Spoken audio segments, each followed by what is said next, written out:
just in case over again. And a big welcome. I'm honored to be here with you tonight.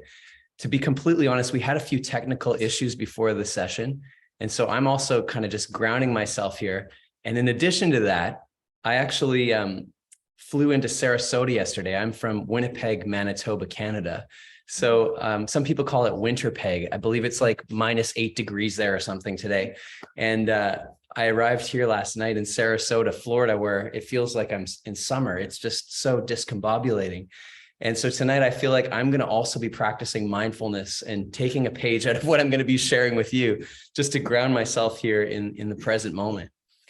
So just to get started, before we even get into the whole talk about mindfulness, I know also when you're tuning in from a virtual environment from all over the place, sometimes it can be challenging to focus in and to like really be here. You know, your email might be buzzing, or you might have children running around in the background, or maybe, I don't know, other distractions. So to really be here with me right now, I'm going to invite you to just, if you can, place your feet down on the floor and maybe even close your eyes for a moment.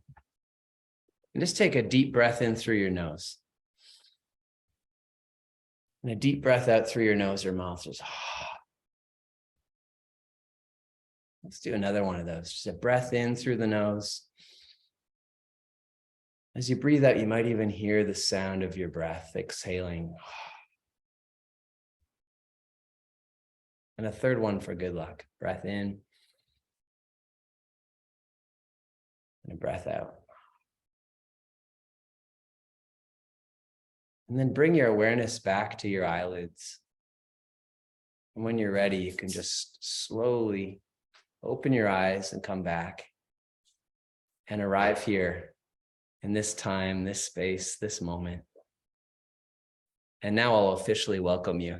It's really great that you're here with us tonight.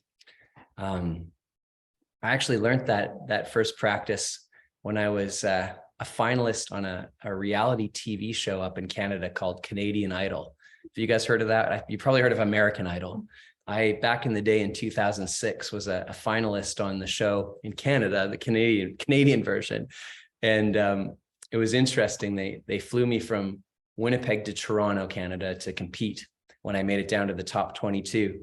And I got to the studio in Toronto. And one of the first things they did is they gave me tickets to hand out to my friends and family that might want to come watch the show live. But the issue was that I don't have a lot of friends and family that live in Toronto, Canada. All my family lives in Winnipeg, Manitoba. So I was like, what am I going to do with these tickets? And I got this little intuition to go out on the street and hand these tickets out to random strangers on the street. And the next thing I knew, I was watching the rerun of the show. And all of a sudden, there I am singing my song on national television in Canada. And the camera pans over to this group of strangers in the audience. And the caption comes up, Keith's friends and family. And after my mom's calling, leaving these messages, who are these people? I said, I don't really know, Mom, but I met them on the street and we're all connected. But long story short, I learned that first exercise about taking 3 deep breaths while I was on that show. There was an incredible vocal coach named Deborah Bird that I worked with, and she's coached some incredible singers over her career. And the first time I went in to sing a solo song on the show, I had a rehearsal with Deborah Bird, and she said, what song are you going to sing? And I gave her the music to the song, and the piano player started playing. And all of a sudden I started singing the song in the rehearsal, and I was trying to sing, but I couldn't even get the melody out because I was so in my head busy going, am I doing this right? Am I getting the words right? And all of a sudden it was just this like frantic energy. And about 30 seconds into the song, Deborah just stopped. She said, pause, stop. And she said, take my hands. And she held my hands. And this is all being filmed by like 5 cameras. My head gets even busier. And she goes, just stop. She said, close your eyes and let's just breathe. And we did exactly what we just did together, 3 deep breaths. And she said, now sing. And it was like night and day. All of a sudden, not only was I singing the actual song without thinking about it, but I started feeling it. And it became an emotional experience beyond my head. And I'm hoping tonight at some level that will be the case here as well, now that we've breathed and we've landed in the present moment. There's so much I want to share with you in the time we have. I have a really special place in my heart for this organization, Team Tony. I have to be honest, I've just been learning about it through my friends Ned and Shelley and Lori. But I have a direct experience of being touched by cancer as well. My dad had testicular cancer just prior to me being born. And gratefully, he's lived to tell the story. And he's actually still here on the planet. But back in the day, he was about 20 and he was diagnosed with testicular cancer back in the 70s when they really didn't know a lot about chemotherapy. It was sort of a new thing they were trying out at the time. And around that time, somehow, I won't get into the details and bore you, but maybe it wouldn't be boring, but my mom got pregnant around that time. And they were told at the time to, the advice of the doctors, because of the effects of chemotherapy, they said, you might want to consider aborting this baby because we don't know what the side effects are going to be. And I think back to that time for my parents and what that must have been like to be up against that kind of advice and decision and my dad going through his cancer treatments and just can't even imagine it fully. And they decided to go ahead with the pregnancy. And here I am. And it's just like, I feel so grateful that they had the courage to actually go through with that decision. And you know, I know a lot of you, well, most of you here have been touched by cancer in some way. And even if it isn't directly, we all have. This is a global situation for so many of us. And my heart goes out to you right now. And I'm hoping tonight's presentation is going to give you some comfort. It's going to bring you some potential new ways of thinking about life and the way things are for you.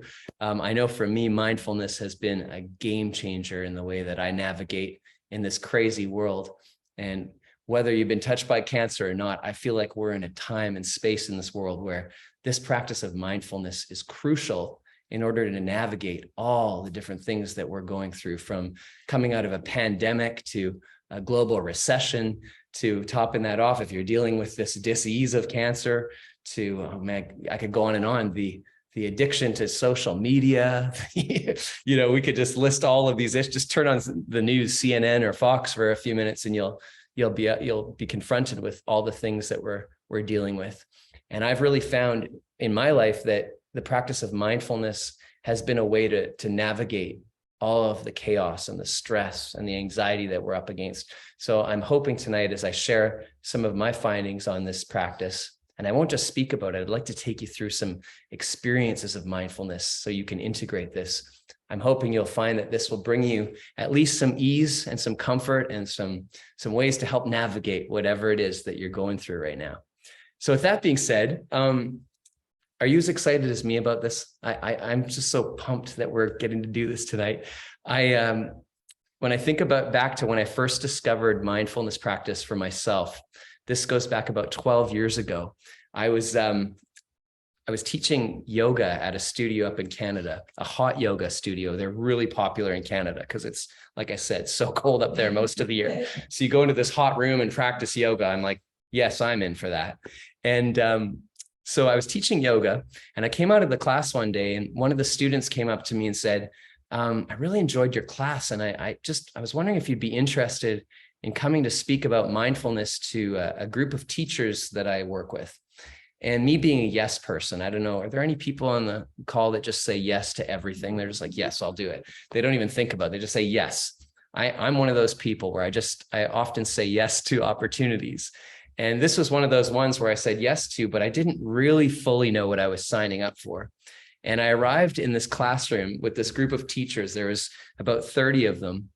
And I was to talk about this topic of mindfulness, which was loosely associated with yoga. But to be honest, I really didn't know a lot about mindfulness at the time. So I was like, what are we going to do? And we sat around and I asked people the question, what does mindfulness mean to you? And some of the answers I got back were staggering. Someone said, mindfulness, isn't that practice where you sit on a meditation cushion and do nothing? Like, why would I ever do that? I'm the busiest person on the planet. Someone else said, mindfulness, isn't that strange practice where everyone sits around in a circle and is given a raisin, and you hold the raisin and you feel it and then you smell it? I mean, this is getting kind of sanitary here, kind of strange, but then you finally taste the raisin. I was so weirded out at the time. I was like, what are they talking about? But I just kind of nodded my head as a yes person. Okay, for sure. Somebody else said mindfulness. I do that every day. I check it off my to-do list and I just go on with my day. So I left that presentation more confused than informed about what mindfulness was.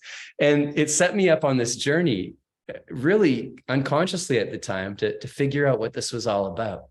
And I came to discover over time, one of the best definitions I ever heard about this was given by a children's author named Susan Kaiser Greenland.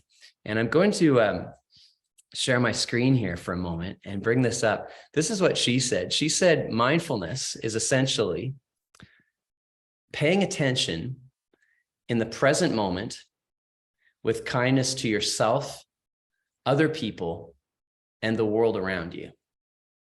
Now, that might seem kind of light and airy, but when you really slow this down for a minute and just be with it, mindfulness is paying attention in the present moment. I'm guaranteeing even right now, some of you are here, but you're not here. You're like maybe finishing up your meal, or you're, maybe checking your emails, or maybe you're leaning over to whoever you're watching this with and having a conversation. And that's not bad. But if you consider that most of the time, as we're moving through our day-to-day lives, we're actually not in the present moment. We're up in our minds thinking about other things, planning what we're going to have for our next meal, or thinking about what we're going to do on the weekend, making our Costco shopping lists, And so to actually slow down and be present, there's actually a lot of power in consciously doing that. And for a lot of us, we've kind of prescribed to a culture now where we're always trying to get somewhere else. And with that, oftentimes when we're not conscious comes accompanied with it anxiety, stress, worry. Have you ever noticed that when you're really present in the moment, there actually is no fear in this present moment? It's quite powerful. We'll get more into that in a bit, but this first part about being present in the moment is really an essential component to what it means to be mindful. Beyond that, this idea of being kind to yourself. I don't know about you, but this morning I got up and I was, as I was saying in the beginning, I got to Sarasota late last night. I got up this morning and I looked at myself in the mirror. And the first few things I started thinking was, oh, bad hair day. The hairdresser cut it too short. I started looking at my face like, oh my gosh, there's a blemish here. I shouldn't have eaten those fries in the Toronto airport. I start looking at my stomach. I'm thinking I still have COVID weight. I mean, I was just completely judging myself this morning in the mirror. And I think about how often as we go through our days or we look at ourselves in the mirror, how we're really not that kind to ourselves. We're constantly in a narrative of beating ourselves up. So part of this practice too is about slowing down and tuning into how are we being with ourselves? Are we building ourselves up or are we beating ourselves up? So that becomes a really essential component to this practice as well. And it's been said in the practice of mindfulness that when you start cultivating self-compassion, it automatically ripples out, and the people around you, the world around you, is also affected in a very positive way with this practice of kindness. So that's what we're going to be working with tonight. I'm going to get a little more specific about how do you integrate this into your everyday life. I'm not here to give you or prescribe you like more to-dos. I can only imagine a lot of you have a lot on your to-do lists. But tonight, I'm going to give you some practices that you might consider integrating into what you're already doing. So it's not more to-dos, it's just how you're being while you're doing. And that's a really important part about this practice as well, is it's how am I being while I'm going through the day? Most of us don't think a lot about how we're being. We just kind of do. I was saying to my friend Ned earlier today, there's a mindfulness song that's called Do Be, Do Be, Do Be, Do. Do you get that joke? It might be a little deep, I don't know, but it's like do be, do be, do. It's like, we're so doing, most of us are just do. But to slow it down and do and be, if you can bring those two together, it's a beautiful way to live your life. It's like dancing your life through a song, honestly. So I'm going to share one last piece before we get into a practice. Another part of my training of mindfulness has stemmed from ancient Hawaiian culture. I know that might seem a little strange because I am the most Canadian un-Hawaiian person you've probably met in a while, but the ancient Hawaiian culture has had a huge impact on my life. I've been studying with a teacher who's rooted out of Hawaii for the last 15 years in a lineage from their ancient culture called Hunakane. It's an incredible healing lineage that integrates so many different aspects, from hula dancing and Hawaiian chanting to body work like lomi massage, to even just mindset, mental and physical well-being. And I found that a lot of the practices from the Huna lineage really integrate into what we call mindfulness here in North America. And so I know there's also been sort of talk of mindfulness having a Buddhist background, which it really does. But I've been just so intrigued by the Hawaiian side of this that I really am going to integrate some of that into the presentation tonight. If you guys are okay with going to Hawaii for a few moments, are you okay with that? Most people don't complain, but I just want to maybe do a check around the room here. Are we okay to go to Hawaii? I see some thumbs up. Okay. Well, then I'd like to share with you a greeting from ancient Hawaii to get us started as well tonight. There's a greeting in Hawaii, and this is what people would say to each other when they first meet. So I think this is appropriate since a lot of us are just meeting for the first time tonight. But in ancient Hawaii, there's a phrase that people would say, and I'm going to teach it to you. So I believe you're on mute if you were listening to the instructions at the beginning. You don't have to come off mute, but even just to say this out loud in your own home, or maybe here, we have some people here at Team Tony. The first word is Ika. You want to try that? Ika. Ika. Ika. Yeah, it's great. We've got all these people in the room saying Ika. The next word is Pono. Try that. Pono. Yeah. And the third word is Mea. Mea. Nice. Isn't this great? This feels like Sesame Street. We've got this like all these characters in the background repeating the words. So if you put this together, Ika Pono Mea. Try that.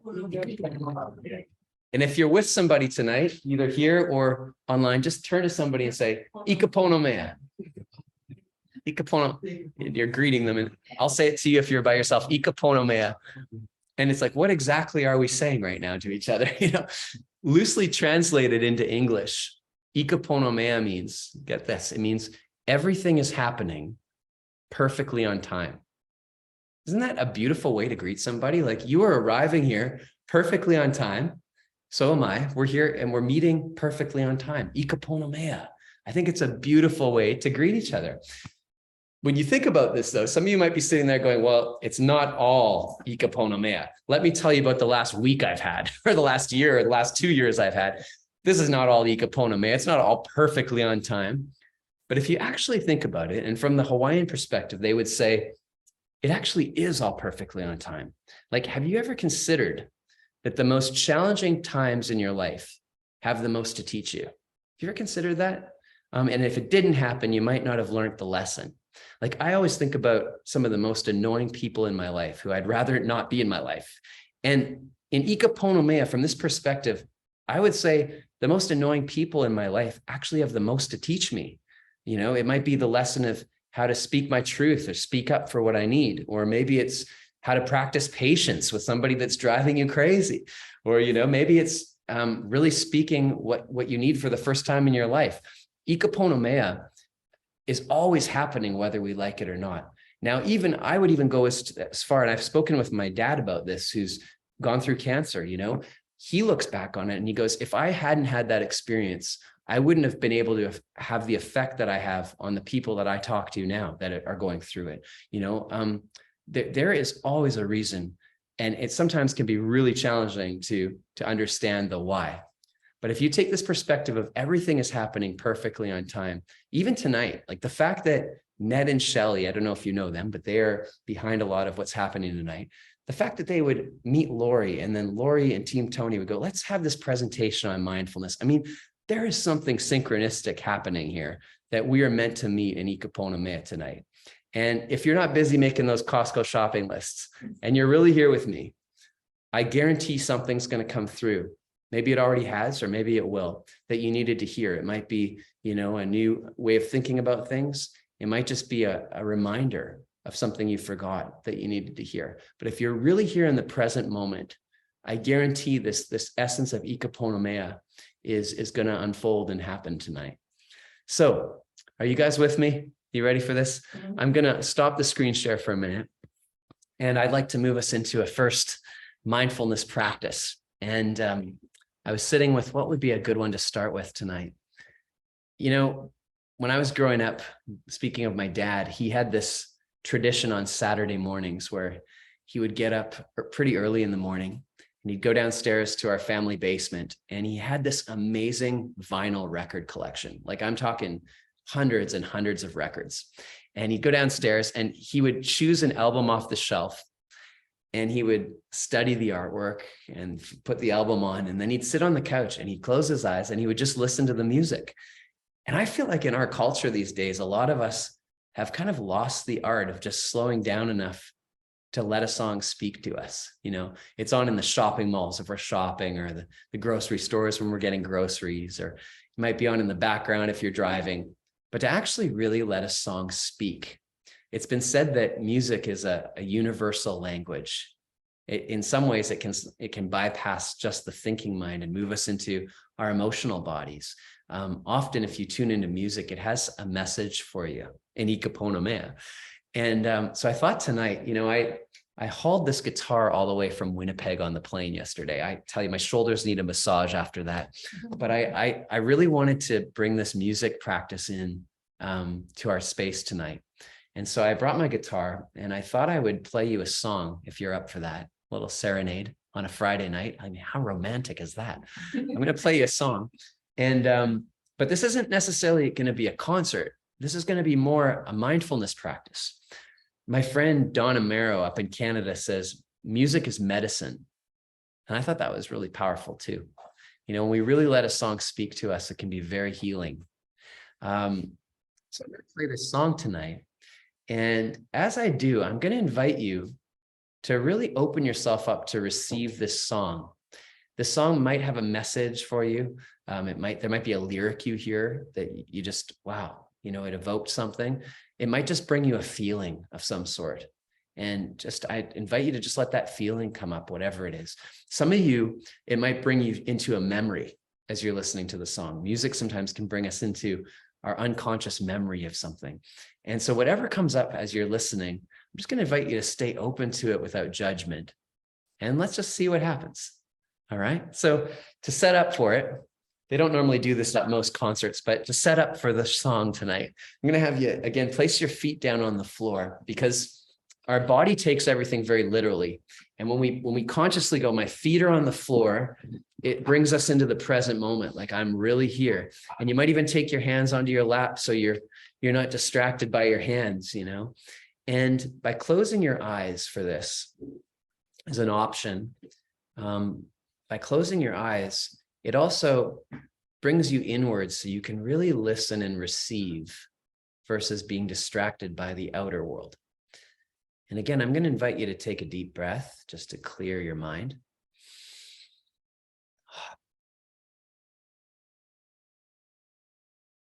As you're breathing, just feel yourself become a little more spacious mentally. Feel the space in your body you're creating as you breathe.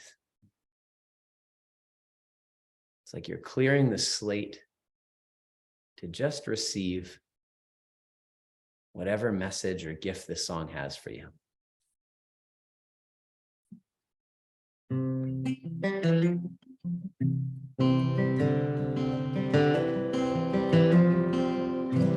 You fill up my senses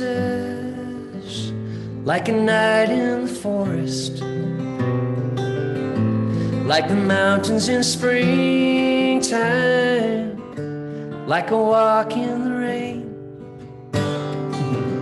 like a storm in the desert, like a sleepy blue ocean. You fill up my senses, come fill me again. You come, let me love you, let me give my life to you. Let me drown in your laughter, let me die in your arms. Let me lay down beside you, let me always be with you. Come, let me love you. Come fill me again. You fill up my senses like a night in the forest, like the mountains in springtime, like a walk in the rain, like a storm in the desert, like a sleepy blue ocean. You fill up my senses, come fill me again.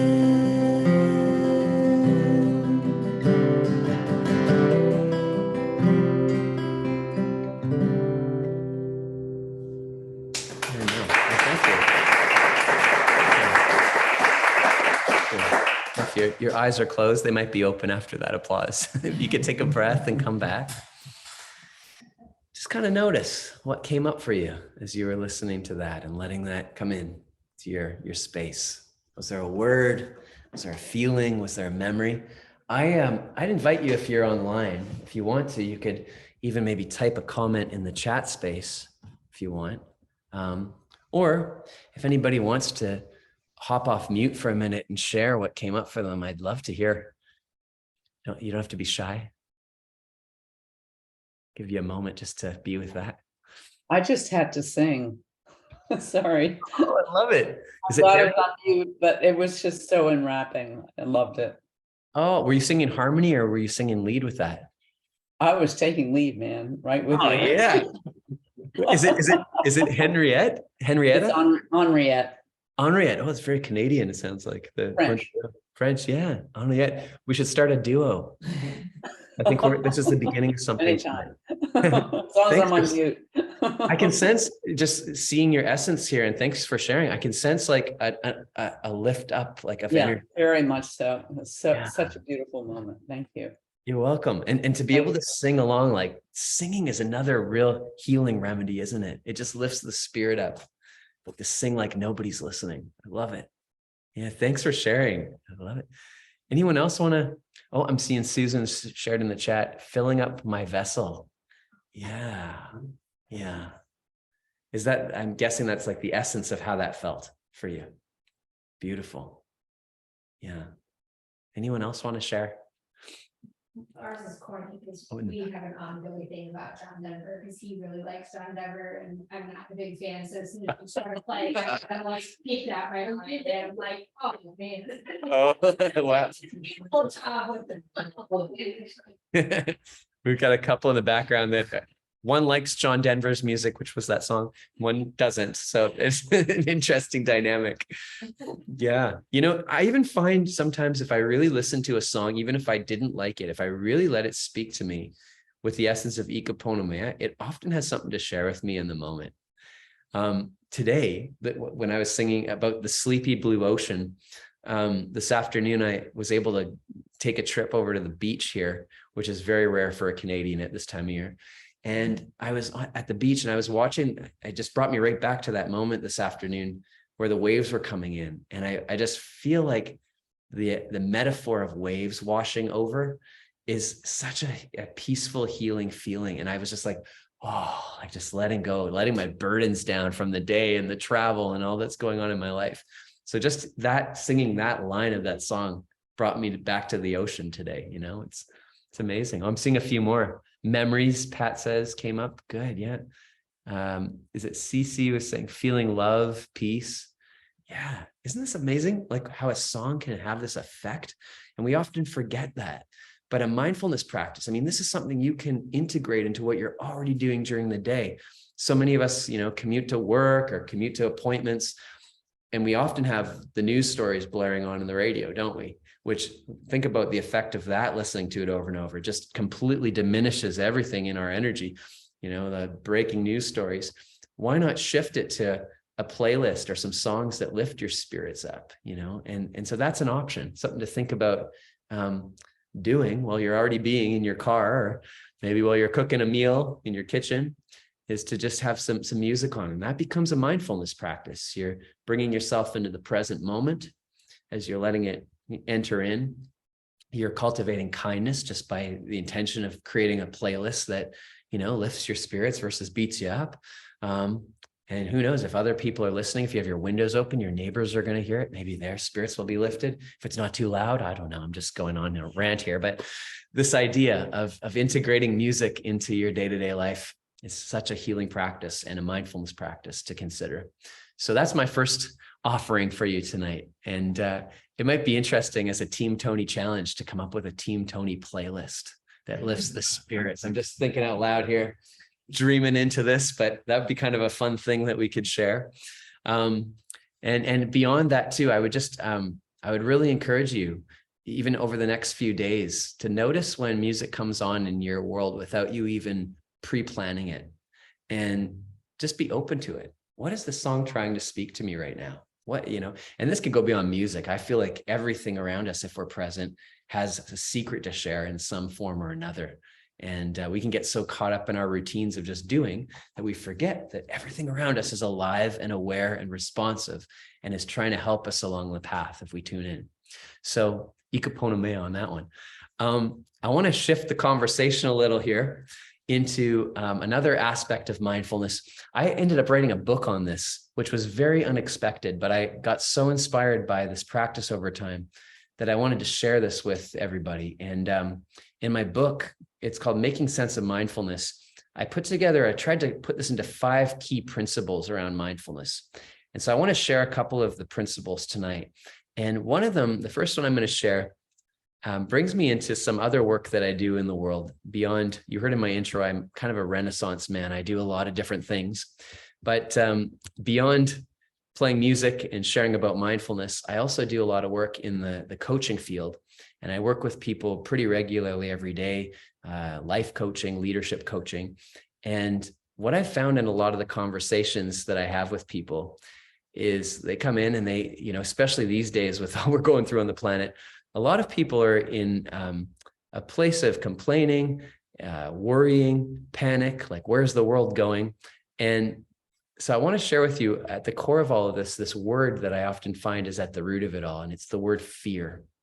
I feel like a lot of the stories that I hear when I'm speaking with people and interacting, at the root of it, there's often this word fear at the bottom of it all. And in the mindfulness world, there's an acronym for fear, which maybe you've heard this: false evidence appearing real. Fear, false evidence appearing real. Have you ever noticed that most of what we're worrying about doesn't even actually come into fruition the way we've been worrying about it? Have you noticed that? They've actually even done studies on this. They did a study at Cornell University, and they had everybody in the experiment write down the things they were worrying about on a piece of paper, I imagine. And they tracked these people through the span of time. And what they found at the end of the experiment was approximately 80% of the participants reported back that what they wrote down on the paper didn't even happen. And the small margin that did reported back it wasn't as scary as they thought it was going to be when they wrote it down in the beginning. It's like, think about how much time and energy we spend worrying and in fear mode about the worst case scenarios. And, when I think about fear, what comes up for me, and you can't see this in the room, so I'll describe it, but this is fear for me right here. What you see on the screen is this picture of like a stick character with very bushy eyebrows, and it's kind of pointing its finger at me. And to me, this is my visual representation of how I experience fear. This represents to me this character that represents a voice in my head that is constantly chattering all day long, rooted in fear. I've come to call this voice the saboteur. And it's been said that we all have a version of the saboteur playing out in our consciousness. Now, yours might not look like a stick character in your head talking to you. That might sound just crazy to hear. But, the saboteur comes in many different forms. The saboteur could be a feeling that you get in your stomach, or like the butterflies of nervousness. The saboteur can manifest also, at night when you're trying to fall asleep and your wheels are turning about all the things you should have or could have done or need to do. The saboteur shows up for every single one of us in our consciousness. And what's so interesting about this fear-based monger is its intentions actually aren't necessarily designed to instill fear in us, but that's how we experience it. In the research, to go a little deeper into this, the concept of the saboteur, if you link this back to, I'm going to take a page out of some neuroscience. If you link this back to the most primal part of our brain, there's a part of our brain called the amygdala. And the amygdala part of our brain is the part of our brain that is designed to help protect us from threat that's happening in the world around us. So back in ancient days, this primal part of our brain would, send us signals of things like, don't get attacked by a bear. And all of a sudden, often there's three responses. We would either run away, which is a very much a response of that part of us, or we would confront it and try to, fight it with adrenaline, or we might just freeze in our tracks. What's interesting, about this is that if you think about it, these days, the chances of getting attacked by a bear on the streets of Sarasota here or in Winnipeg, Manitoba is even probably more unlikely, are very rare. But this part of our brain is still constantly trying to protect us from apparent threat. The threats these days are things like, our email piling up in our inbox, or that advertisement that came across our social media that tells us we need to get more or do more or be more. There is constantly this sort of feeling of pressure in our culture. Apparent threats like, are they liking us? Are they liking me? Am I doing a good job? That narrative in our head that's constantly bringing us into fear mode. That's the current version of how the saboteur shows up and the threats that kind of trigger it, as opposed to actually being in fear mode. So it just gets really interesting when you sit with this concept of the saboteur a little bit more and just consider, how does the saboteur show up in your life? How do you experience it? Is it a nervous feeling, like I was saying, or is it a narrative in your head that's constantly talking? If you were to give it even a character like I did, what would your saboteur look like if it had a personality? Is it like a big dark cloud that follows you around at times, or is it perhaps a version of the stick character? Maybe it reminds you of an in-law or a relative or somebody that's always nattering at you. What is your saboteur like? Is something to get curious about, only because in the practice of mindfulness, if you're not aware of this part, it can often take you over and it becomes almost like it's the only reality.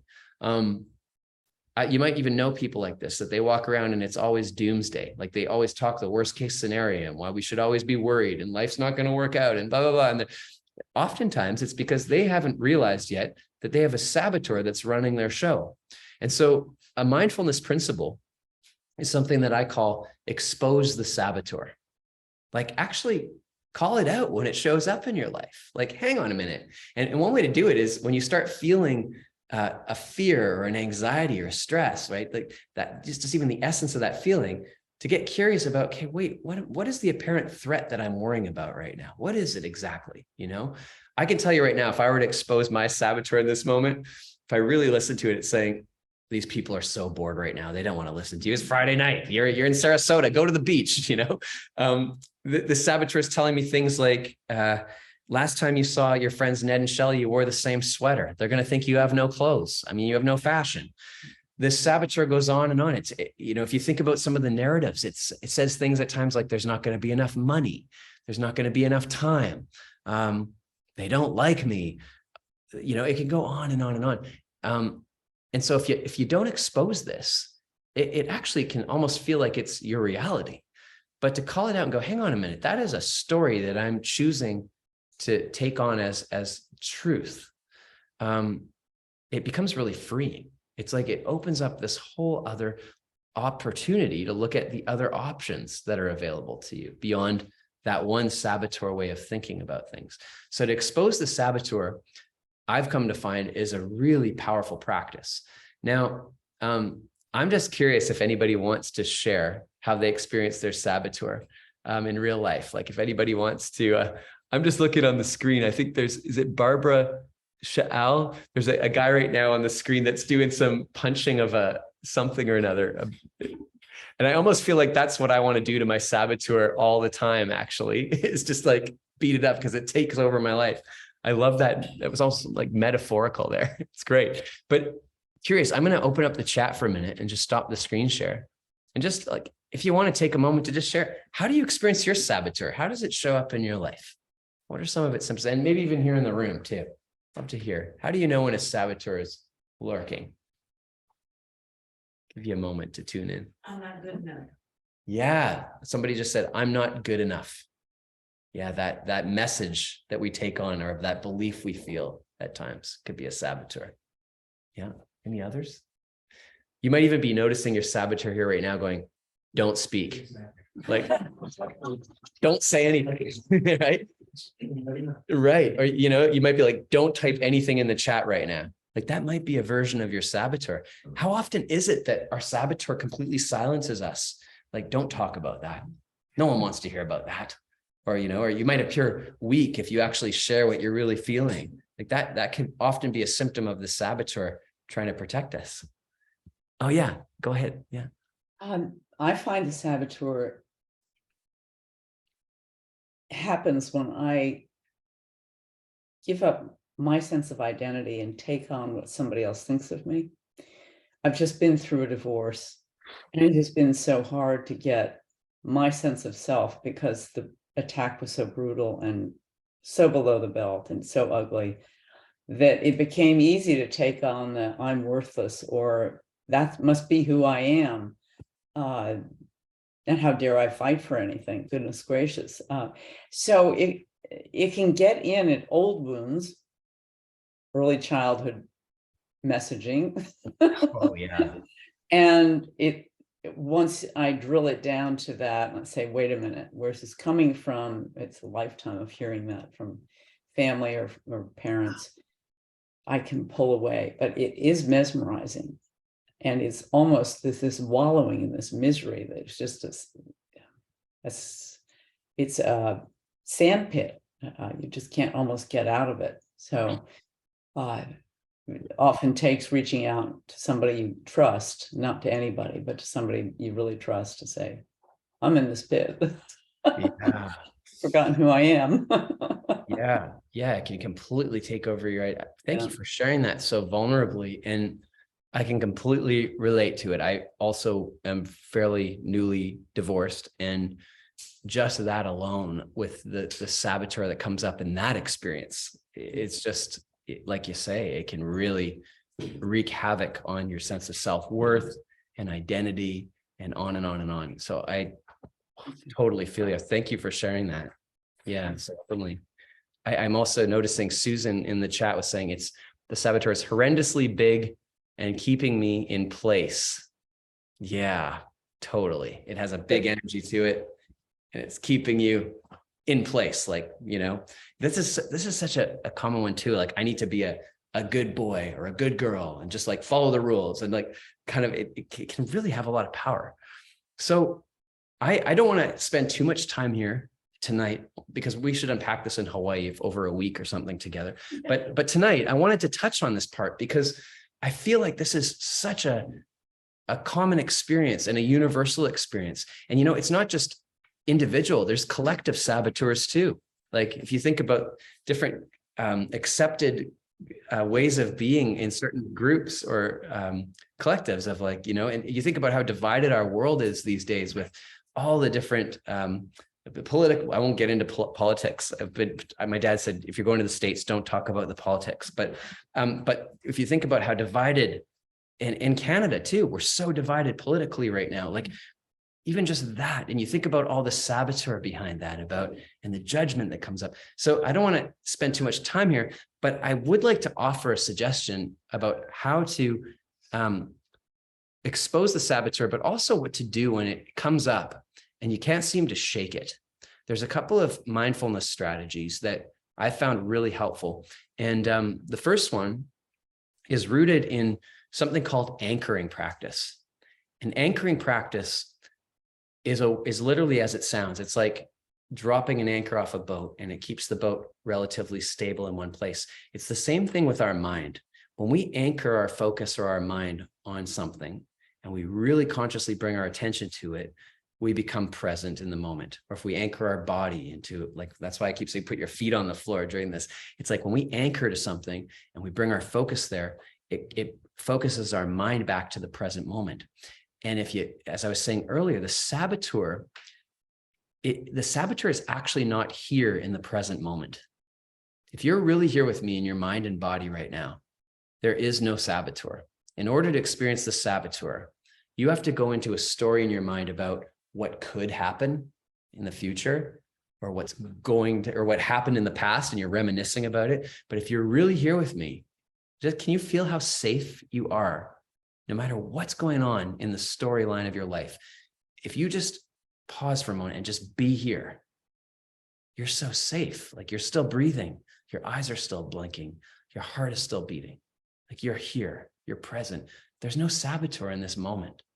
And so one of these practices, anchoring, that we'll experience it in a moment, is about bringing yourself back to the safety of this now moment.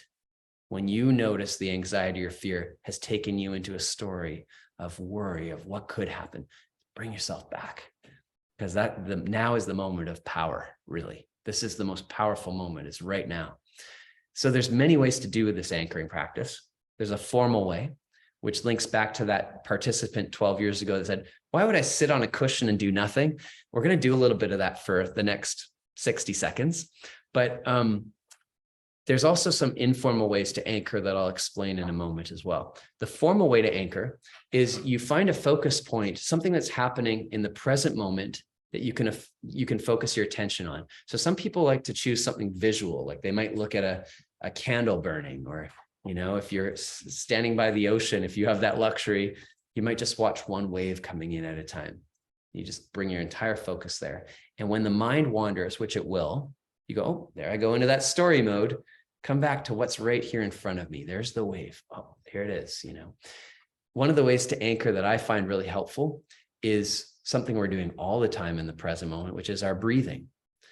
Because if you really consider the breath isn't just something you think about. It's something you physically are feeling in the body. So to bring all of your attention into the breath can have a real calming effect on the mind and the body, and can really focus your attention back into the now, where there's that safety, there's that peace, there's that, yeah, that might happen tomorrow, but right now I'm here and it's okay. It's peaceful here. So I'd like to just explore that with you for the next 60 seconds. Is we're going to try an anchoring practice. If you want to do something visual, if you happen to be by the ocean while you're watching this, you could use the ocean. But tonight, something we all have in common is we're all breathing right now. So let's, I'm going to cue this with the breath. We're going to use the breath practice as an anchoring tonight. And to do it, again, you'll just kind of find yourself in a comfortable seated position. You might set up again with the feet on the floor, hands on your lap. You might choose to close your eyes. And I invite you to just narrow the focus of your mind down to your breathing. Just feel the breath spilling in through the tip of your nose, filling your body up. And as you exhale, just watch the breath flow back out through the nose or mouth. You don't have to force the breath, just let it be natural. Breath flows in, breath flows out.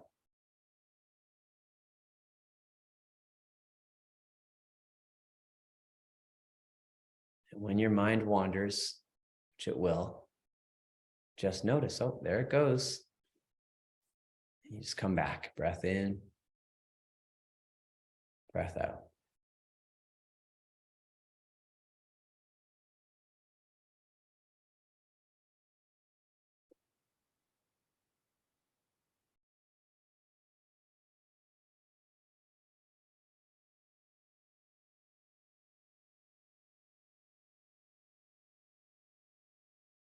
And if your mind is really challenging you to focus on the breath, a few additional things you might try to anchor here is as you breathe in, you might think and feel into the word slow, like slow your breath down and feel the word slow as you breathe in, slow.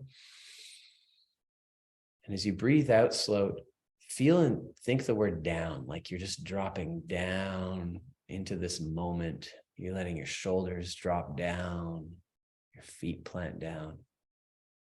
So inhale slow. Exhale down. Slow down.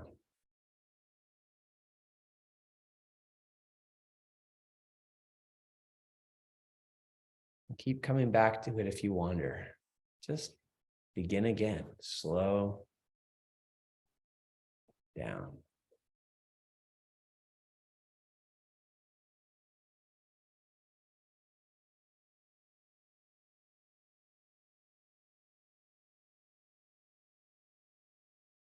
Let's take one more breath in. As you breathe out, just tuning into your body for a moment. Notice if anything has shifted since you started this. Just kind of noticing the effect this has had. And when you're ready, you can just slowly open your eyes and come back.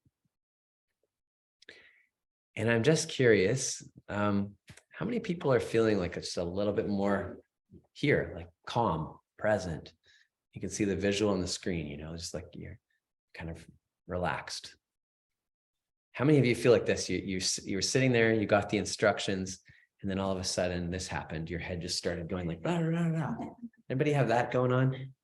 If that was you, like you're not alone. They did an experiment at Harvard several years ago now, actually back in 2010, pre-pandemic, pre all the technological advances we've been through with social media and everything. 2010 was quite a while ago.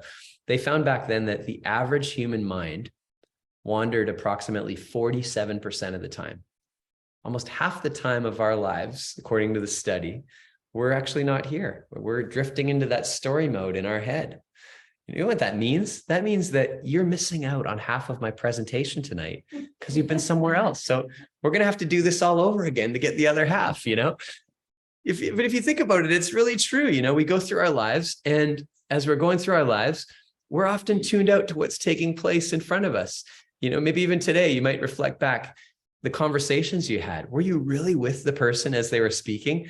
Or was your mind thinking about other things or how you were going to answer what they were saying? Have you ever been there with someone that you're talking to them and they've left the building? You're like, hang on, come back. I'm trying to tell you something. Or maybe you've been in that case. I mean, I find a lot of times at like cocktail parties or social events, I'm so distracted by everything that it's very hard to focus in on somebody and be with them. But how often is it that we wander? And that's not a bad thing. I mean, if you're consciously going, I'm going to plan what I'm having for dinner tonight, or, you know, the clothes that I need to wear tomorrow, great. But if it takes you over in that saboteur kind of way, the way to come back is to anchor. It's to, you know, whether it's that deep breath in a formal way, but you can also informally anchor.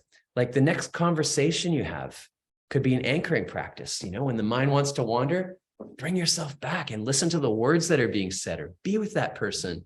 How often is it at night when we're brushing our teeth? A lot of us, we wander around our homes. Have you noticed that? It's such a common tendency to be brushing your teeth while, you know, changing the laundry or checking your email. I mean, this is not very sanitary either, but if you think about it, you know, to just slow down enough to brush your teeth for 2 minutes. And when your mind and body want to go do something, it's like, no, just be here. Just brush your teeth. It can be such a calming, peaceful practice that brings you into the moment. When you're eating your meals, you know, how often is it we're eating, but we're just like going as fast as we can to get it all done so we can move on to whatever it is we got to do after that. You know, we're checking our emails while we're eating, or watching TV while we're eating. If you just slow down and taste even a few bites of your food, it can have a real calming effect, and it brings you into the present moment, where again, that's where your power is. That's where your peace is. So these are just a couple ways that you might consider doing that in what you're already doing. I notice myself when I get anxious, it's often because I'm going at too fast a pace trying to get somewhere.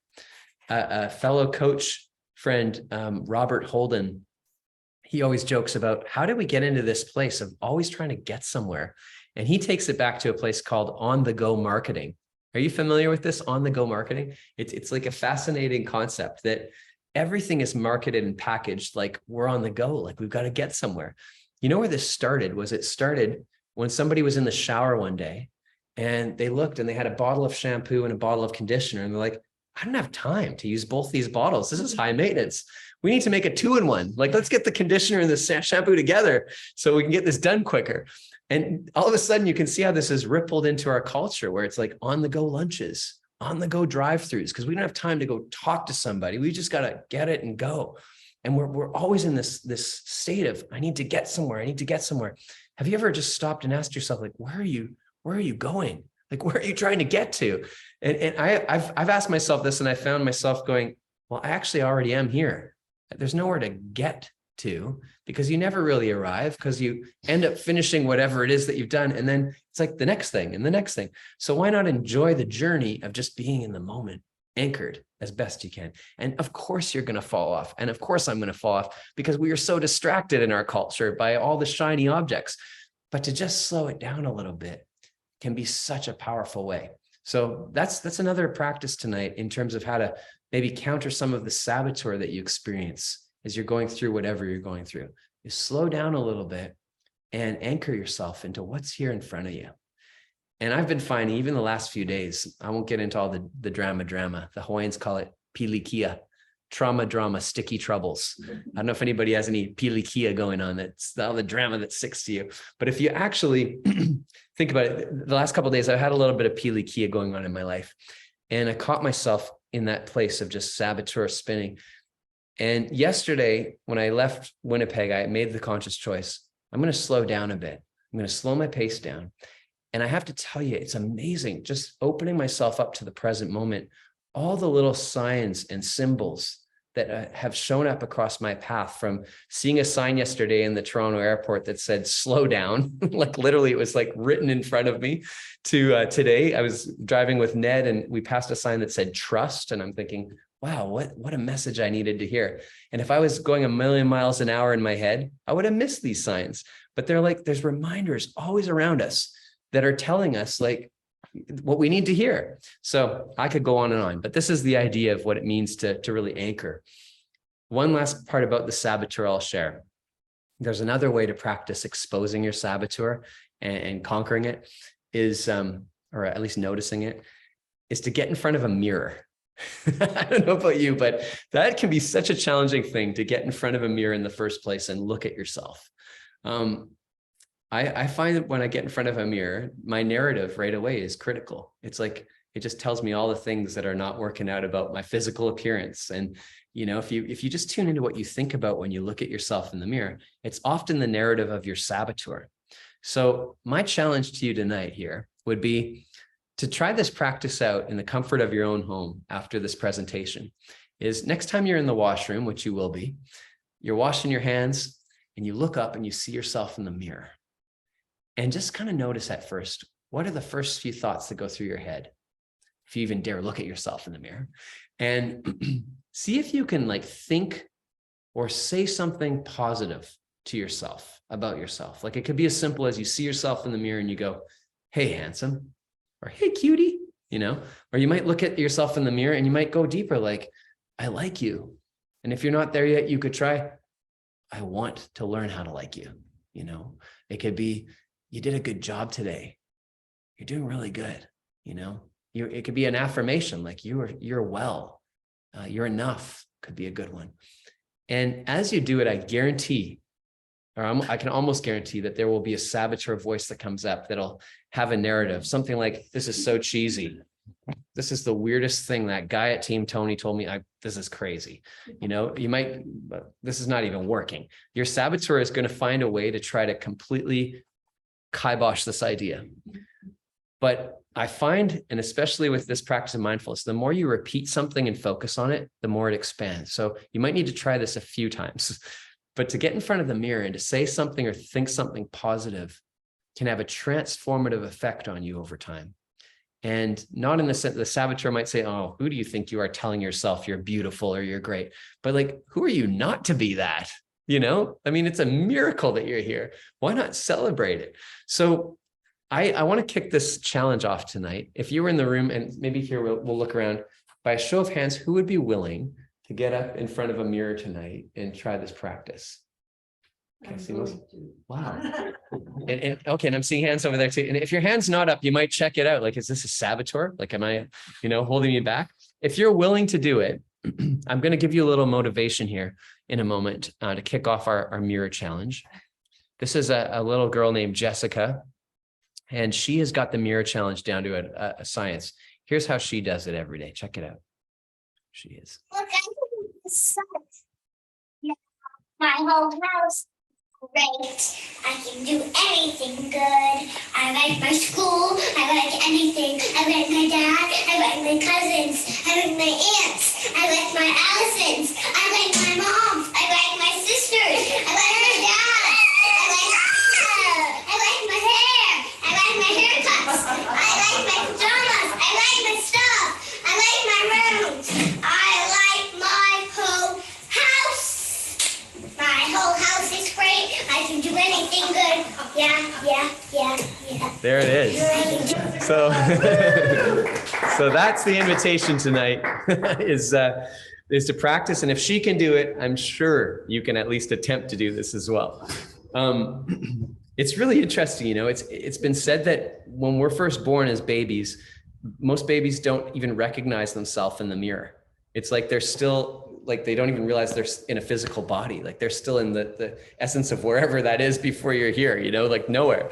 And it says around the age of 2, babies, when they first discover themselves in front of a mirror, their first reaction often is to giggle at themselves. Like, it's kind of funny. Like, look at me, I'm here. Like, there's sort of a joyful experience. And then we become teenagers and we know what happens then, right? We just get in front of a mirror. It's like, oh, not good enough. And then we carry that story around for the rest of our life. So why not consciously wake up to it and go, hang on, I'm going to get back to being 2 on this one and reprogram it back to those days. It's like to rediscover it, maybe for the first time with consciousness, how incredible you are and how a miracle it is to be in this body. What a miracle it is to be in this body. So that's an invitation as well tonight. I'm going to shift us into a final piece tonight of the presentation. And to do it, I want to share with you a quick little poem by a woman named Portia Nelson. And Portia was a writer who was at a conference in Seattle. And they did this exercise at the conference she was at where everybody got 5 cue cards. And on the cue cards, you had to write an autobiography of your life, only using 5 cue cards, like 5 short chapters, so to speak. And so this is, you can look this up later if you want to. This is called Autobiography in 5 short chapters. Okay. And hang on here 1 second. I'm just going to bring it up. Technical moment here. I have some visuals for this to make this interesting at home here. Can you guys see this on the screen? Okay. Or did I lose you guys? Okay. 1 sec here. I'm going to screen share. There we go. Sharing. Great. Play from current slide. There it is. Okay. So she writes this. She writes, chapter 1 of my life. I walk down the street. There's a deep hole in the sidewalk. I fall in. I'm lost. I'm helpless. It isn't my fault, and it takes forever to find a way out of the hole. Chapter 2 of my life. I walk down the same street. There's a deep hole in the sidewalk. I fall in. I'm lost. I'm helpless. It isn't my fault, and it still takes a long time to get out. Chapter 3 of my life. I walk down the same street. There's a deep hole in the sidewalk. I see the hole is there, and I still fall into the hole. I can't believe it. I'm in the same place again. I know exactly where I am. It isn't my fault, and it still takes a long time to get out. Chapter 4 of my life. I walk down the same street. There's a deep hole in the sidewalk. I walk around it. Do you want to guess chapter 5? Chapter 5 of my life. I choose to walk down a different street. What a concept. I love it. And this is the invitation, especially when you realize that you don't have to be a slave to that saboteur. It's like you could choose a different street at this point. They did this experiment with fleas. I don't recommend doing this at home, but they did this experiment with fleas where they said, if you put a flea in a jar, a flea is going to jump right out of the jar. If you put a lid on the jar, the flea doesn't jump out of the jar. It hits the bottom of the lid. And over time, if the lid is on the jar, the flea starts jumping only so high as to not hit the bottom or the bottom of that lid. And if you take the lid off the jar, the flea never leaves the jar for the rest of its life. It's like stuck in the jar for the rest of its life. Isn't that crazy? And we often get in these patterns too as saboteurs. And when you realize that there's actually no lid on your jar, like you could actually jump out into a new street or a new way of seeing things. It's like, it's amazing what can open up for you. You know, that the Hawaiians, there's a word for this in Hawaiian, they say kala, K-A-L-A, kala. And kala means there are no limits. The only limits we have are the limits that we place on ourselves with this lid on the jar based on often saboteur thinking. So when you expose the saboteur and you realize there's no lid on the jar and you open yourself up to a new street, there's another principle that I find comes into play. And it's something that I call inner dreaming. And it's a mindfulness principle called inner dreaming. And if you just be with this for a moment, inner dreaming, it's been said that everything begins as an inner dream. Have you ever really been with that before? Like even right now, as you're sitting here, like, and you look around in the space you're in, anything that you're focusing your attention on was only once imagined, from the clothes you're wearing to the wine that you're drinking that looks so wonderful over there, to, even the idea of Team Tony. Like this was only once imagined in somebody's imagination. All day long, we're in our imagination and we're thinking and we're dreaming, but we often don't even realize that we're creating what we're thinking about in the mind. And it's been said that we think up to 60,000 thoughts a day in the research, right? A lot of the thoughts we think in our mind tend to be chronically repetitive, meaning we're thinking the same thing every single day. Does that sound familiar? I know in Canada, this is the typical narrative. We wake up, it's like, oh, it's minus 30 degrees Celsius outside. I got to go to work. It's going to be a long day. What they found is a lot of what we think about on that chronic repetitive tends to be negative too. So we're dreaming not only like the same thing every day, we're thinking the same thing, but we're also accompanying that is that sort of the negative narrative. So to get clear and conscious about what you're dreaming about can be a very powerful thing.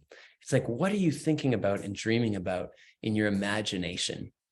If you even just take the word imagine and you slow it down, imagine, there's two words in there. Can you hear it? Imagine, image in, image in. What are the images in your mind that are playing out on a daily basis? What are you actually imagining? The images in your mind that you're thinking about. And when you start getting clear about that, you can really become a transformer in terms of like which street you're choosing. The Hawaiians said, when it comes to inner dreaming, they said that the beginning of the day, the morning of the day in ancient Hawaii was when the sun went down at night. So if you're watching this in the evening right now, which we are here, this is actually, I want to say good morning to everybody in the room, because this is actually the morning as the sun goes down, because they call this is dream time. Like we literally go to sleep at night in dream time. This is where all things begin, is in the imagination. It actually is the beginning. And I think it's a beautiful metaphor for it. When you think about, you're sleeping at night and you're dreaming, but even if you're in a daydream right now, you're sort of in that cloudy, starry place. It's like, you're dreaming something, you're thinking about something. So this is the beginning of the day. When the sun came up on the horizon in the morning in Hawaii, they called that the afternoon, because everything that you were dreaming about internally in your imagination starts showing up in the world around you, like in the outer world around you. Like literally your thoughts become things over time.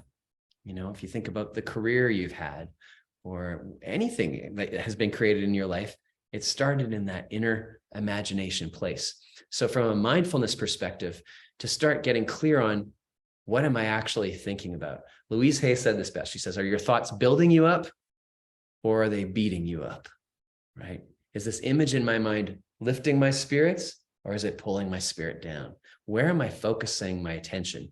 This has become a very common phrase. It might even be up on the wall. If you haven't been to Team Tony, there's this amazing wall here with all these quotes. It's my first time being here tonight, and it's so inspiring. If this is not up there, I'd be surprised. It might be an essence of it, but energy flows where your attention goes. right? Energy flows where your attention goes. So what you're focusing on is going to expand over time. So the thought you're thinking, is that going to expand, right? Is it building you up or beating you up? So I thought to practice this principle a little bit and get curious about, like, what are we actually dreaming about on a regular basis? We could play a little game if you guys are up for it. A little mindfulness game on a Friday night. Okay. It's kind of like, do you have the game show Family Feud where you live? Do you remember that game? This is kind of like Family Feud, but there's no survey to it. It's like your own survey. Survey says this. So I'm going to put up here on the screen a few half-finished sentences in a moment. And, you know, just in the privacy of your own space, I'm going to have you fill in the blank with how would you typically finish this sentence in a conversation or even in your own imagination when you think about it. So for example, like as a first one, life is currently blank. So if we were in a conversation and you were like, life is currently, even today, how did you fill that in as you were thinking about your life? Life is currently, how about this one? Money is. What's your current story on money? Hear a lot of positive stories in here. Money's awesome. My life is currently great. Okay, that's good. Yeah, just to do a little assessment. Could be good or bad. Don't judge yourself. Just get curious.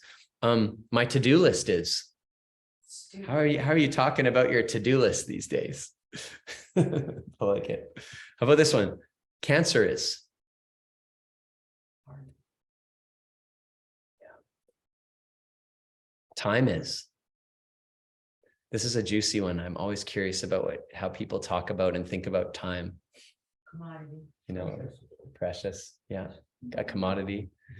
And as you're going through your day, I don't know if anyone else has this narrative. Time, there's not enough time. I don't have enough time. That's one for me that I always catch myself saying. Yeah. How about this one? People are generally blank. I'd like to hear Ned's, but I won't ask them. People are generally, you know, how do you fill in the blank? This final one, I am. You know, we often ask, how are you? And I'm good. But if you really just be with him, how are you really right now? I am. What's your answer? And there's no right or wrong to this. It's just to become aware of, like, how are you filling in the blanks? Because when you look at this list, or if we kept going, my phone is, the guitar is, this presentation is, all these things, they exist. They just happen to be. There's no judgment or story attached to them. They just are. But the story we attach to these things is how we're filling in the blanks in our mind, in our thinking, in our conversations, and how we're being right with each other. So to get curious about this with each one of these, you know, how did you fill in the blank? Is it the dream that you want to be living? Is it the story that you want to be telling? Is it, you know, is it how you want it to be? And if it's not, it can actually shift. It can actually shift. Now that might seem way too positive. You might be like, well, that's impossible. And I might call your saboteur out if that's you right now, because the truth is any of these things can be shifted based on the story we're attaching to them. You know, with the coaching, I've had a lot of clients come in and go, oh, money is just so hard to come by. Like I don't have enough money. It's so hard to make money. And I can automatically start hearing the story they're telling about money. And it's like, is this actually what you want to believe? Because if you shift it, right? What if you were to start telling the story, you know, money is flowing to me abundantly. I can't help but have money flowing into my life. It's abundant and I give it back and it comes back. And there's this flow going on, you know, as an example. How you're thinking about these things is literally how you're going to experience whatever it is that you're thinking about. One of my teachers, his name was Wayne Dyer. He had a quote that said, when you change the way you look at things, the things you look at change. And that is on the team, Tony, because we even tried to stage that earlier. I don't know if you could see it, but it is over there on the back wall here. When you change the way you look at things, the things you look at change. And I believe that's true. When you change the way you're looking at anything on here, it will shift in that direction because energy flows where your attention goes.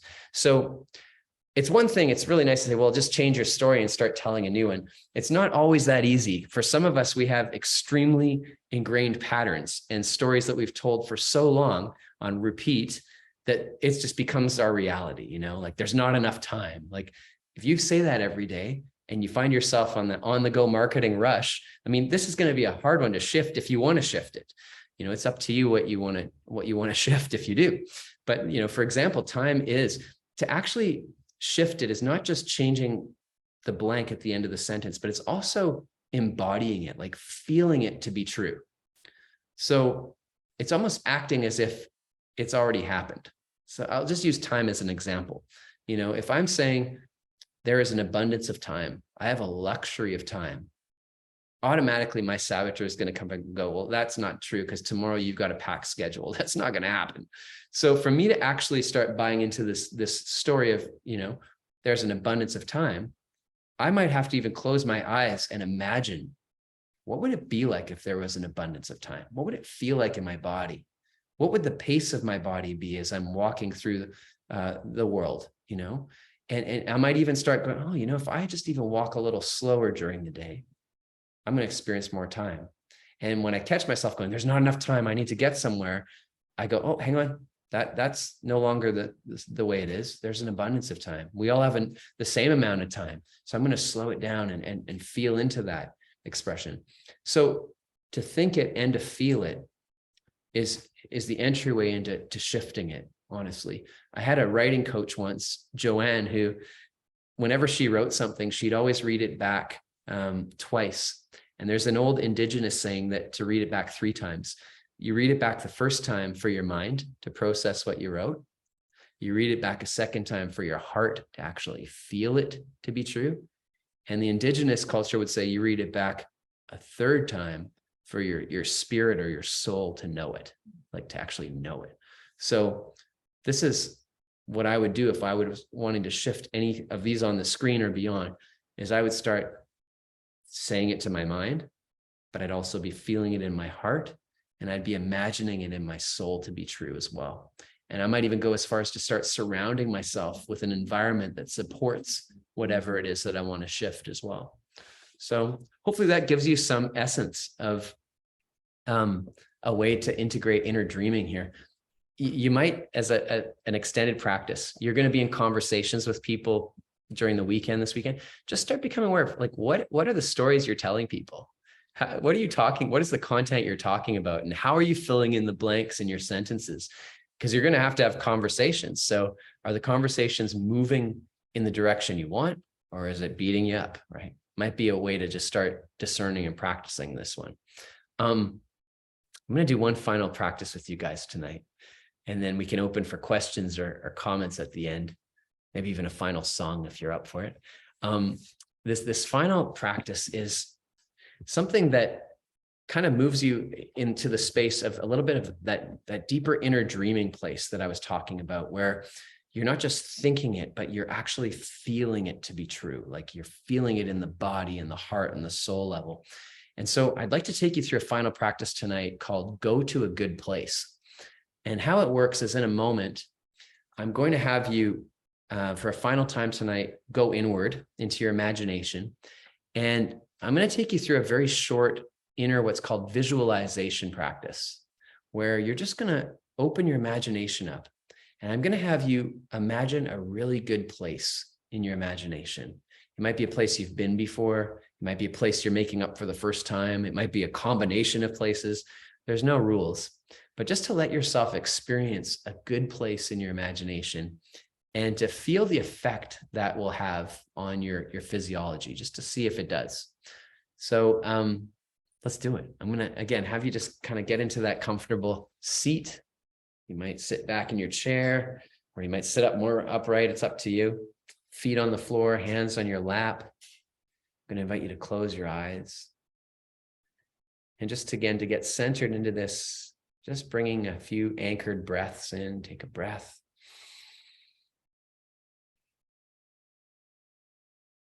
And as you breathe, just notice every time you exhale, you relax something in your body. So relaxing your shoulders perhaps as you exhale. Relax your chest.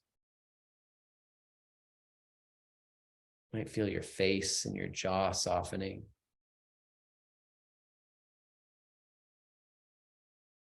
Slow down.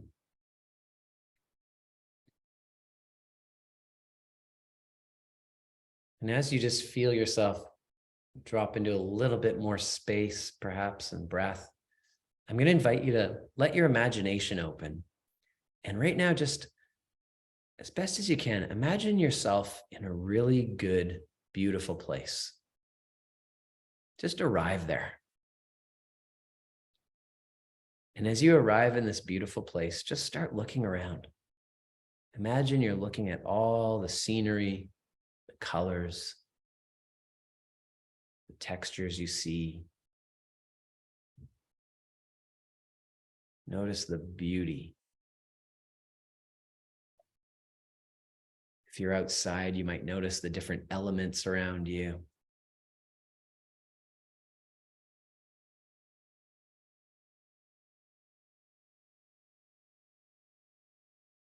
What does it sound like in this beautiful place? Like, just listen into it. Is there a predominant sound? Is there a number of sounds? Maybe it's really quiet. Just tune in.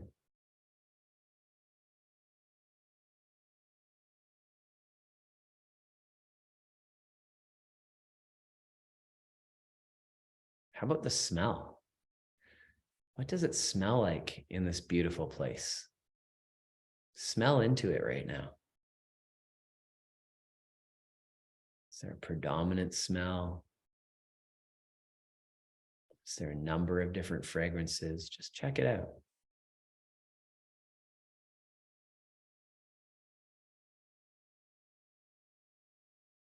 To really know that you're there, I'd even invite you to feel something in this beautiful place, like touch something there.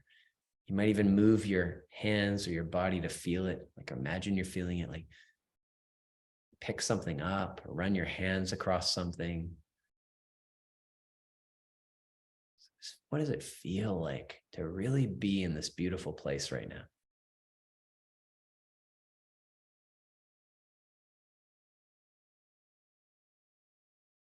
And then just notice how it feels in your whole body to really let yourself be here. This is a place that you can visit anytime you choose, now that you know it's available. So you might even just thank your imagination for bringing you here in this inner dream of a good place.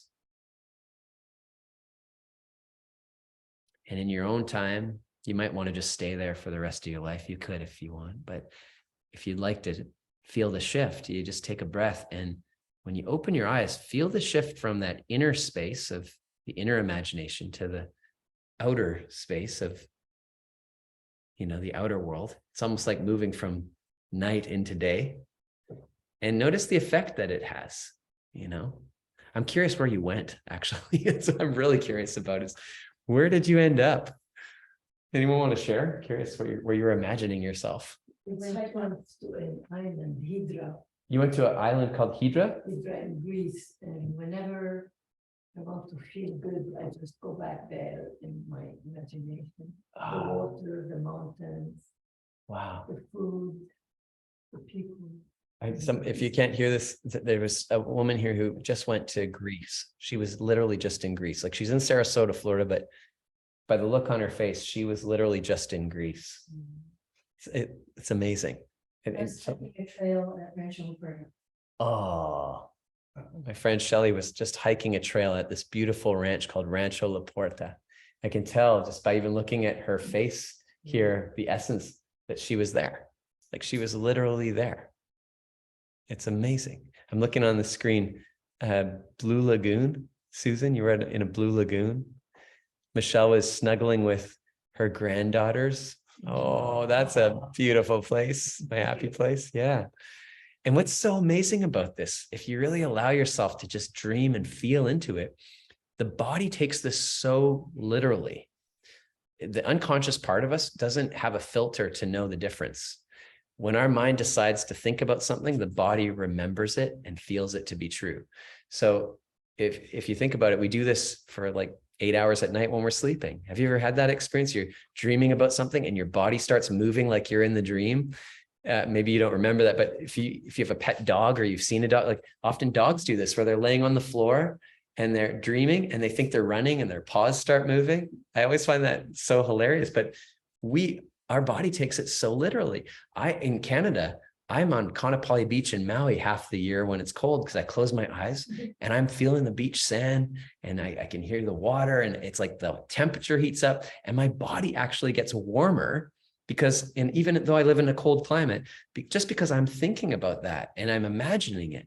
And so this is the power that we have when we focus our attention, not just with our mind, but with our body and our feelings and our sensations, is the body starts believing this to be true.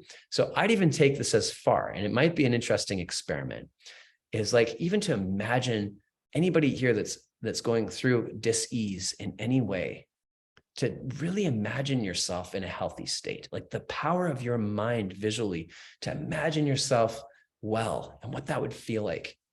I'd be curious as an experiment, as a component to your healing journey, to try that. I know in the Huna stuff that I've studied, they talk about the word dis-ease. And I'll share this tonight just because, you know, some of you are going through dis-ease, I imagine, or have been around it in some way with the cancer. Like, it's been said that dis-ease, and this is a one perspective, disclaimer, is the body's way of trying to let you know something's out of alignment. And I think about it, like if you really break that down for a moment, sometimes there's the case of, you know, our mind's been telling a story that's like beating us up or is not working. And it creates stress or tension somehow. And if you think about where tension or stress goes, if we hold it or suppress it in, it becomes inflammation in the body. Like I know literally when I get stressed or when something's bothering me, my body reacts to that. And, you know, I can feel my hands get inflamed when I start feeling stress, as an example.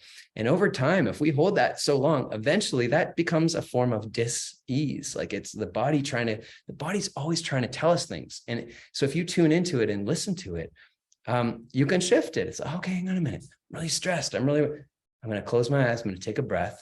I'm going to feel my body relax. And even just that can be such a healing component. I've at least found that. My teacher from Hawaii used to say, if you get a cold, it's often because your mind has been really scattered. And it's your body's way of trying to slow you down and say, hey, pay attention, get focused, stop being so scattered. Now, some of you might be going, this is crazy. Your saboteur might be going, that's nuts. But I don't know. I just think it might be worth an experiment or an exploration for you to think of it that way. When you're in the space of inner dreaming from the mindfulness perspective, there are no limits. There are no limits. It's unlimited. So again, that might just be something to consider when you think about going to a good place. You can do that with your own physical body as well and start imagining it healing, or imagining it to be well, and then feeling like, what would it feel like to actually be in that space? So again, something to integrate. I find this going to a good place is a really good practice you can integrate before you go to sleep at night. Because a lot of us, we go to sleep and we start worrying about like all the things there are to worry about. Why not fall asleep going to your good place and then marinate in it for 8 hours? And then you wake up and you're like, oh, I feel so much more peaceful than falling asleep worrying about all the things on my to-do list. So just something to consider on that. So just to finish off here, because I know we're getting really close to the end of our time, I just wanted to summarize what we did tonight. And so you have a little reference point. A few practices around mindfulness. Slow down and listen to the music. So remember back, you can integrate a playlist. You can integrate a playlist into your daily life. This idea of even just slowing down and taking a breath can be so powerful. Expose your saboteur daily. Start noticing when it's coming up and wreaking havoc. And, you know, the mirror work might be a strategy to practice that. The anchoring practice of being with what's in front of you, being with the present moment. And then finally, this final practice, if my clicker works here, it should, is this idea of, everything begins as an inner dream. So it's like, what are the stories that you're telling? You know, you are the story you're choosing to tell yourself all day long. And go to a good place. Go to a good place in your imagination. When you notice yourself not there, bring yourself back. Bring yourself back. So I'm hoping some of this has landed in ikapono mea for you. I'm going to just share here as well my contact info. This is my website, keithmacpherson.ca. I put out a positive quote every morning called a daily intention. It's a way to set up that positive inner dreaming space. So if you're interested, that's there. I also have a few guided meditations if you enjoyed the Go to a Good Place one. And then there's also a podcast that I host and whatnot. So feel free to stay in touch. And if questions come up or if I can be of support in any way on your journey, I am so here for you. And as you can tell, I get pretty passionate about this work. Do we have time for a final quick little tune? Can we finish off with a song? You guys good with that before we close? Okay. I'm getting some consensus here in the room. Okay. So I've been thinking of this song all day for some reason, but I'm going to finish off with a song that I wish I dreamt. I'm going to dream it is that I could jam with Paul McCartney from the Beatles. Honestly, it's one of my favorites. And again, feel free to let these words wash over you and speak whatever they need to tonight. So.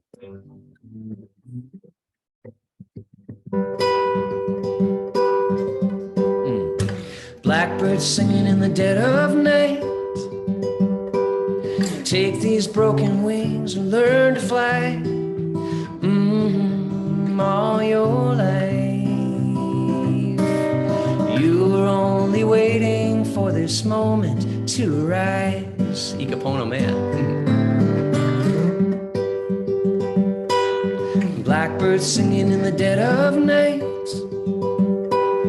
Take these sunken eyes and learn to see. All your life, you were only waiting for this moment to be free. Blackbird flying,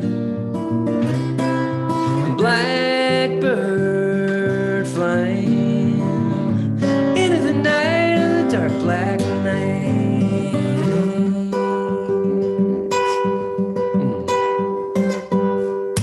Blackbirds singing in the dead of night.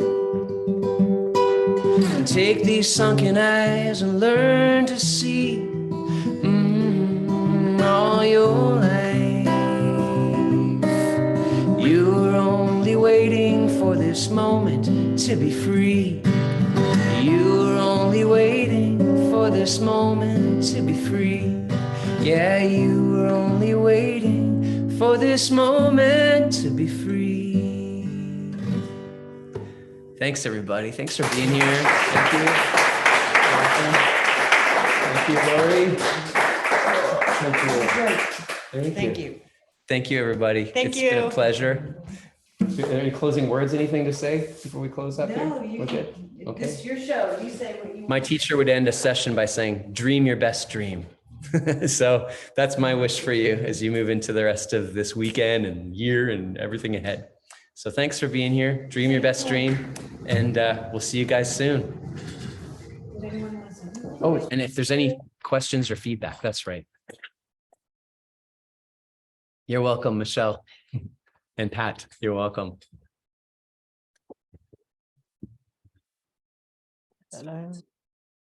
Keith, I had a question. I was going to ask you about Hunakani. Hunakani, yeah. Yeah, Hunakani. I'm in Hawaii a lot. Is there a place or somebody you recommend I could go learn more about? Yes. There's a group called Aloha International. Okay. And the founder of it, his name is Serge Kahili King. If you just go Serge King Hawaii, he's based right now on the Big Island. Okay. And they often have like lecturers and people that will teach different aspects. I think Serge is retired now, but he occasionally gives talks as well. And even if you were to look him up online, you'd find a lot of his talks and information as well. Yeah. Great. Thank you. You're Okay. welcome. Yeah. Love to see you. Thank you so Pleasure much. to meet you. Yeah. I wish we could all do this in person. Hopefully next time we can. Right. Okay. I guess we'll sign off for now and we'll see everybody hopefully soon. Okay. Dream your best dream. Oh, thanks, Dawn. Oh, that's nice. There we go.